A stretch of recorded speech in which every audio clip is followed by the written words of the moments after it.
Good evening, I'm Linord Moudou. This is Africa 54.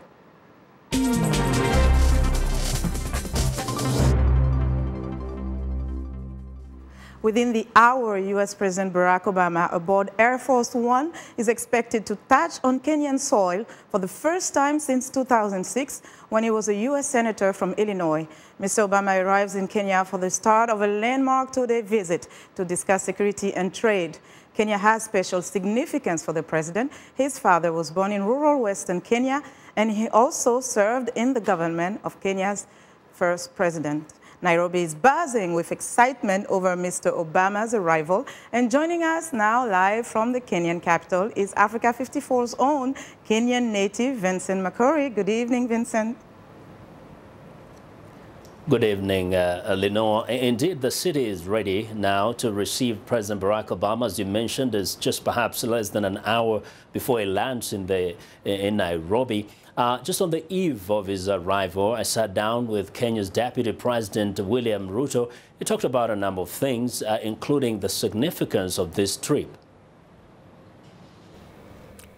Well, I think it's a great moment for both Kenya and America, that relations that have been worked on over many years receive a new boost by the visit of President Obama. And President Obama is not just any other American president.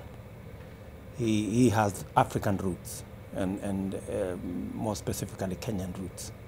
And so it is significant in a very different way. While it's a very exciting time for Kenya, the continent is actually looking at Kenya right now. Other issues actually got generated by this.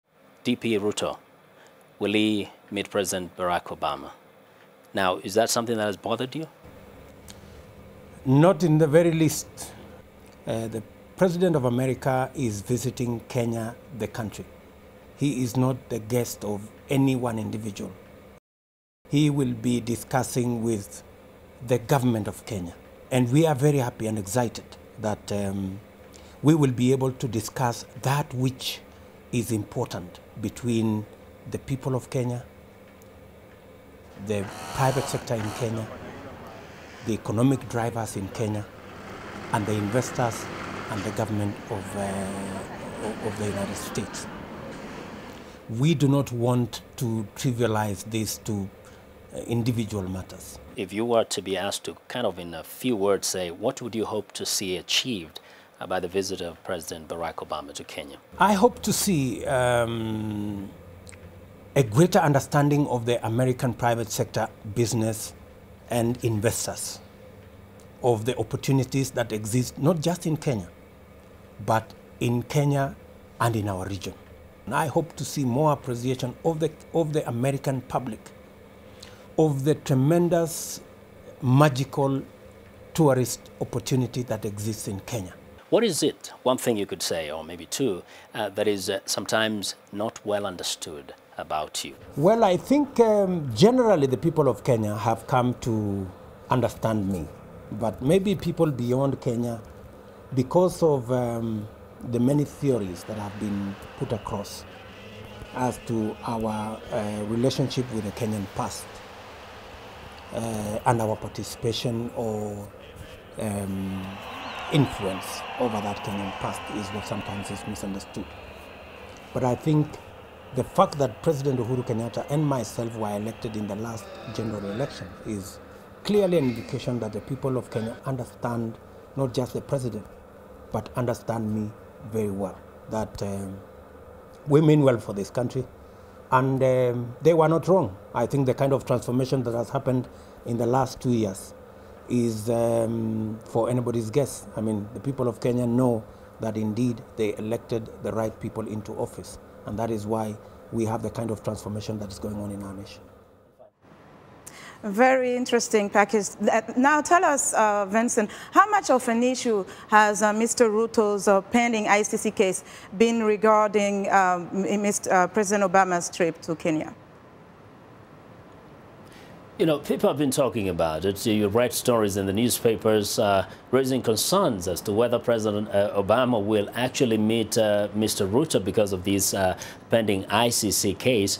But I think what President Uhuru Kenyatta said shed light to what the reality is, that President Barack Obama is not coming to Kenya to meet Deputy President William Ruto. He's coming to meet his counterpart, President Uhuru Kenyatta. But of course, they'll meet members of his government, of Uhuru's government, and that includes William Ruto. So Mr. William Ruto will be in that group of government officials that will meet President Barack Obama. But as Mr. Ruto puts it, he is not expected to have a personal one-on-one with President Barack Obama, and that is clear. So it has been a little issue, but really not so much of an issue, you know, given that there has been this kind of frenzy as the country awaits the arrival of President Obama. And speaking of frenzy, it has been a media frenzy as well.